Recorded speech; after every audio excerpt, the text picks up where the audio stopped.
إذ قال له ربه أسلم قال أسلمت رب العالمين وصى بها إبراهيم بنيه ويعقوب يا بني إن الله اصطفى لكم الدين فلا تموتن إلا وأنتم مسلمون.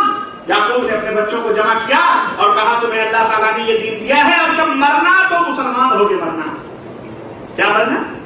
موسیٰ علیہ السلام کے بارے میں اللہ نے فرمایا ان کنتم آمنتم باللہ فعلیہ توکلوا ان کنتم مسلمون. اپنی قوم سے حضرت موسیٰ نے کیا کہا؟ حضرت موسیٰ نے کہا اے میری قوم کے لوگوں اگر تم واقعی اللہ پر ایمان رکھتے ہو تو اللہ ہی پر بھروسہ کرو اگر تم مسلمان ہو. گویا حضرت موسیٰ علیہ السلام بھی کون تھے؟ مسلمان. حضرت موسیٰ علیہ السلام بھی کون تھے؟ مسلمان تھے. سنو حضرت نوح علیہ السلام فرما رہے ہیں ان اجری الا علی اللہ وامرت ان اکون من المسلمین. میرا اجر تو اللہ کے ذمہ ہے اور مجھے حکم دیا گیا ہے کہ میں مسلمان بن کر رہوں. اس لیے اب پوری نبیوں کی فہرست سے میں کہاں تک بتاؤں گا ساری چیزیں کیا ہیں. اس لیے ہم بھی نبیوں کا راستہ ہے, رسولوں کا راستہ ہے, پوتر لوگوں کا راستہ ہے, رشیوں کا راستہ ہے, منوں کا راستہ ہے.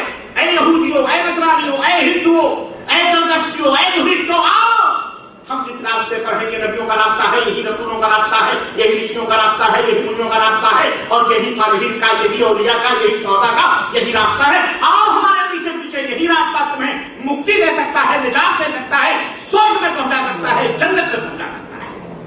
اس لیے ہم بھی کیا ہیں؟ آیا جواب سمجھ میں نہیں آتی. اللہ اکبر. اب سوچو اللہ نے آپ کو کتنی بڑی نعمت عطا فرمائی, کتنی بڑی نعمت. سنو اس لیے ہم مسلمان ہیں, اس لیے ہم مسلمان ہیں جی. اللہ تبارک و تعالیٰ نے اسلام کو ایک مقدس درخت سے تعبیر فرمایا اور فرمایا کہ اصلھا ثابت وفرعھا فی السماء. یہ اسلام ایک ایسے درخت کی مانند ہے جس کی جڑ زمین کے اندر ہے اور اس کی شاخیں آسمانوں سے ملی ہوئی ہیں. یعنی حبل اللہ ہے واعتصموا بحبل اللہ جمیعا.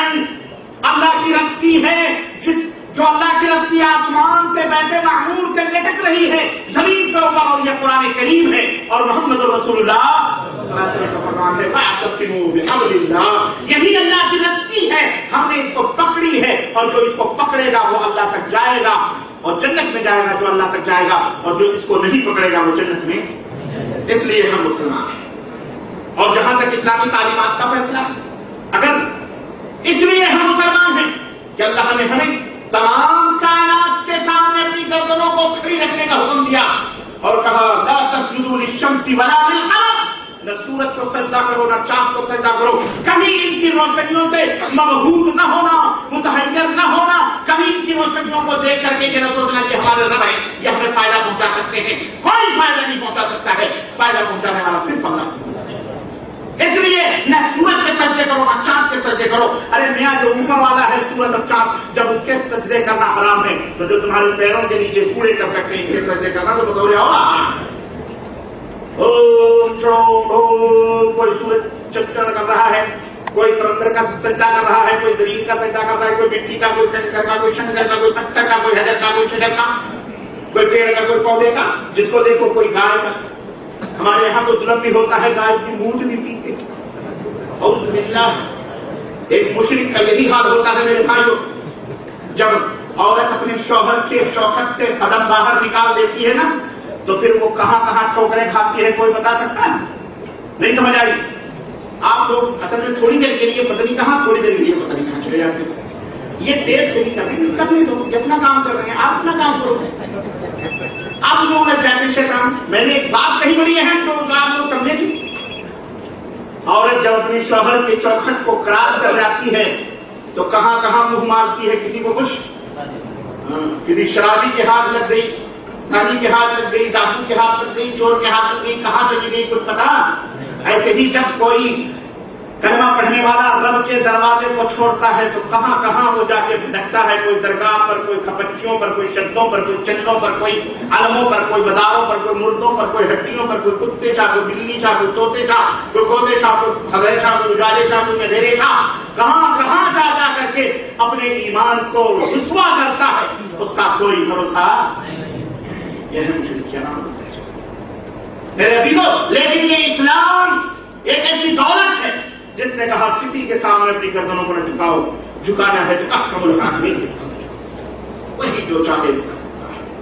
تو میرے یہ کتنی بڑی دولت ہے کہ جس نے آپ کی پیشانیوں کو عزت عطا فرمائی ہے، جس نے آپ کے گردنوں کو غیروں کے سامنے جھکنے سے منع کیا ہے، جس نے دوسروں کے سامنے ہاتھ جوڑنے سے روکا ہے، ایک پروردگار کے سامنے ہاتھ پھیلانے کا آپ کو حکم دیا ہے۔ ذرا غور کرو کہ کتنی بڑی عزت کی بات ہے، کتنی بڑی شرف اور منزلت کی بات ہے۔ اور ادھر دوسری طرف وہ بھی غور کرو وہ کتنے ذلیل ہیں جو اپنے ہاتھوں سے بنائی ہوئی مورتیوں کے سامنے روتے اور گڑگڑاتے اور انہی کے سامنے اپنے سجدوں کو کرتے ہیں، پھر موقع پڑتا ہے تو انہی کو لے جا کے اس منظر کو نظر کتنے بڑے رسوا۔ میرے عزیزوں، اس لیے ہم کیا ہیں؟ مسلمان۔ اس لیے ہم مسلمان ہیں کہ ہم ایک اللہ کے، ایک پرماتما کے سامنے اپنے سروں کو جھکاتے ہیں، اسی کی عبادت و پوجا کرتے ہیں۔ ہم 1000 پرماتما 36 کروڑ خداؤں کے پجاری، ہم ایک اللہ کے پجاری ہیں۔ ہمارا یہ وشواس اور یہ ہمارا ایمان اور عقیدہ ہے کہ اگر کوئی شخص ایک اللہ کا ہو جائے تو ساری کائنات اس کی ہو جاتی ہے۔ 36 کروڑ کو پوچھتے پوچھتے تو وہ زندگی گزارنے کا کبھی کسی کو خوش کر سکتا نہیں۔ اس لیے ہم مسلمان ہیں۔ اور جہاں تک میرے بھائیوں اسلام کی تعلیمات کا ایک دو میں مثال دے کر کے میں 5-10 منٹ کی بات کو ختم کرنا چاہتا ہوں، کیونکہ اذان عصر کا بھی وقت ہو رہا ہے اور میں زیادہ ٹائم نہیں لینا چاہ رہا۔ کھانا بھی ہے آپ حضرات کو۔ ہم مسلمان اس لیے ہیں کہ ہم نے ایک ایسا نبی بھیجا گیا ہمیں، حضرت محمد رسول اللہ صلی اللہ علیہ وسلم، جن کی تعلیمات ہر زمانے اور ہر قوم کے لیے مفید اور مفید تر ہے، جو عربوں کے لیے، عجم کے لیے، یورپ کے لیے، مغرب کے لیے، افریقہ کے لیے، امریکہ کے لیے، پوری دنیا کے لیے، ہر جگہ اللہ کے نبی کا بتایا ہوا اصول اور قانون ہر خطے اور ہر جگہ کے لیے سود مند اور فائدے مند اور تمام عالمی انسانیت کے ہر طبقے کے لیے برابر اور موافق ہے۔ ہم اس نبی کے ماننے والے ہیں کہ جس نے ایک ایسا دستور العمل دیا جس دستور العمل میں کسی خاص طبقے کا مفاد مد نظر نہیں رکھا گیا، بلکہ اس کی بنیاد عالمگیر اصول اور نظری عقیدے پر قائم ہے، جن میں عالمی انسانیت کی فلاح اور حیات انسانی کے تمام شعبوں کو مد نظر رکھا گیا ہے۔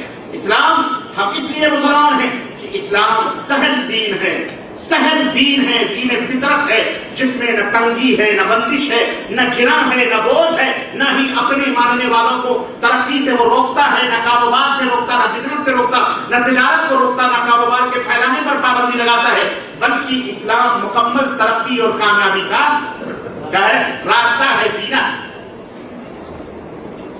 بہت سارے لوگ، یہ ہمارے ملکوں کی میں بات بتا رہا ہوں، ہندوستان ہو، پاکستان ہو، بنگلہ دیش ہو، افغانستان، اذان ہوتی ہے دکان میں بیٹھے، فیکٹری چل رہی، سب کچھ، نماز نہیں پڑھتے۔ کیوں؟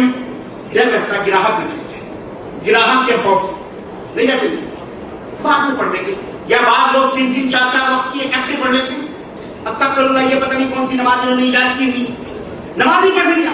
اللہ کے بندوں، مجھے ایک بات بتاؤ، وہ آدمی نماز چھوڑ کر اپنی دکانوں کے اوپر بیٹھ کر آج ہمارے ملکوں میں جو تعلیم یافتہ بنے ہوئے ہیں، بتاؤ وہ زیادہ مالدار ہیں یا عربوں کے اندر دکانوں کو نماز کے وقت کلوز کر دیا جاتا ہے، بند کر دیا جاتا ہے، پھر کھولا جاتا ہے، یہ زیادہ مالدار ہیں یا ہمارے ملکوں کے مسلمان زیادہ مالدار ہیں؟ جبکہ ہونا تو یہ چاہیے کہ وہ غریب ہونا چاہیے۔ کیوں؟ اس لیے کہ یار یہ آدھا گھنٹے دکان 15 منٹ پہلے